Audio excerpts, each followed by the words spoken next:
The Prophet Muhammad ﷺ himself predicted that the Ulema would eventually resemble the corrupt and overly legalistic priesthood of the children of Israel.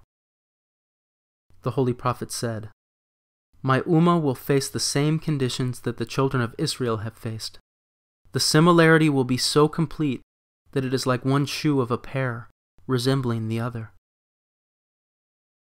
This prophecy is especially true regarding the Ulema. The children of Israel's scholars and priests were notable in their overly legalistic ways and corruption, especially in the time of Prophet Jesus, alayhi salam.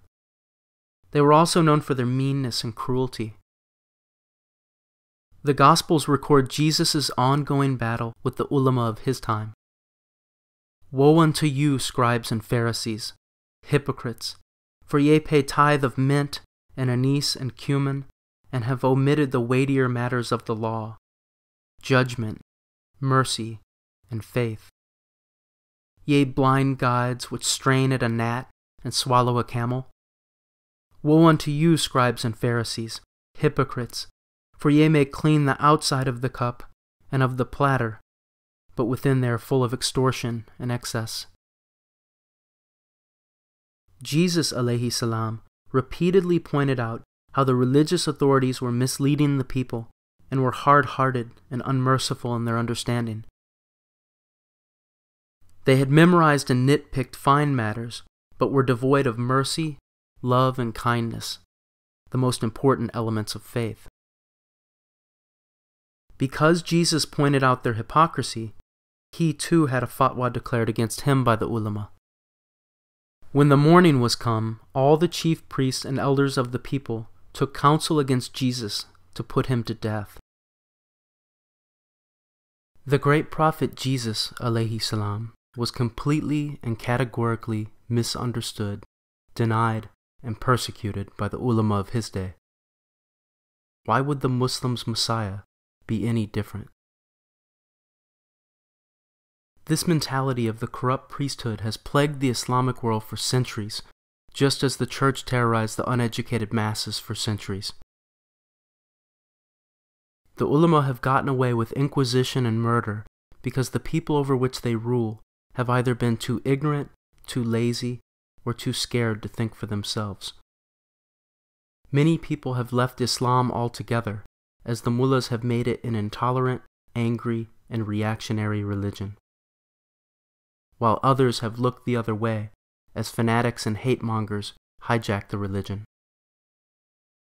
Urged on by the mullahs, many Muslims across the globe now look to blame someone else for their problems, instead of looking inward in self-reflection. Most of the ulema today engender this angry rhetoric and finger-pointing. Blaming others and being angry will never reform and revive the Muslim world, as Allah has stated otherwise in the Holy Quran. Surely Allah changes not the condition of a people until they change that which is in their hearts. Recently, yet another tragedy happened at the behest of the so-called ulema and their fatwas.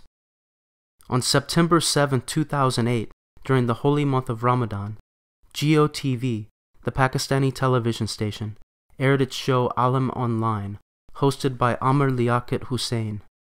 Amir Liaquat is the former Minister of State for Religious Affairs of Pakistan and currently hosts the popular GOTV program.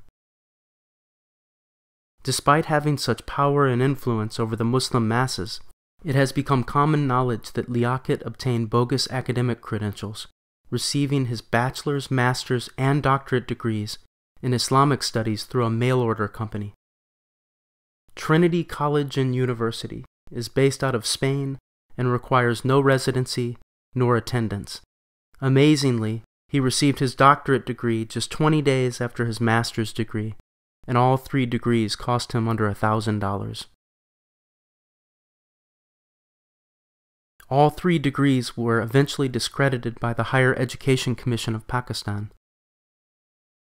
Despite his bogus credentials and dismissal, GOTV thought him the perfect candidate to be a religious expert to educate the Pakistani people. The episode of Alim Online that aired September 7th centered around the anniversary of the Pakistani government's ongoing an absurd constitutional amendment urged on by the Ulema that declares Ahmadi Muslims disbelievers and punishes them for such crimes as saying Assalamu alaikum, writing the phrase Bismillah, and for calling the azan or the call to prayer.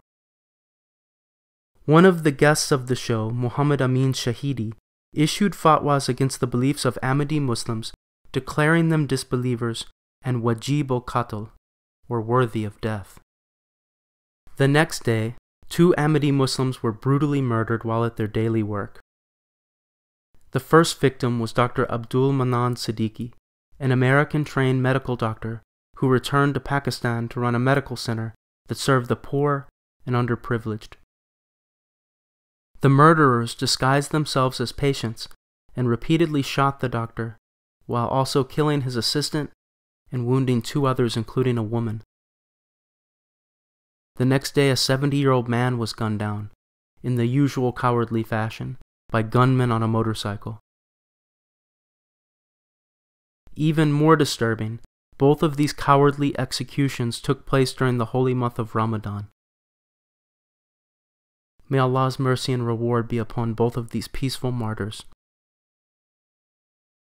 Ongoing is the persecution of peaceful Ahmadi Muslims in Bangladesh and Indonesia, whose persons, homes, and mosques are regularly attacked and destroyed. In 2005, it was the machine gunning of early worshippers at a masjid in Mung. They were shot while making Fajr prayer. Other minority Muslim groups are also frequently attacked, as the religious establishment and their thugs feel this is their given right.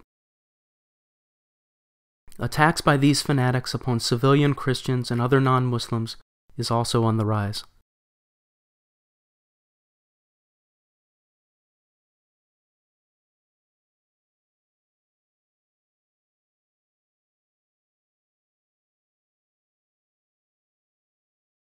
Amr Liaquat followed these murders by an article in Jang, stating that he was proud of the show and would air it again if given the opportunity.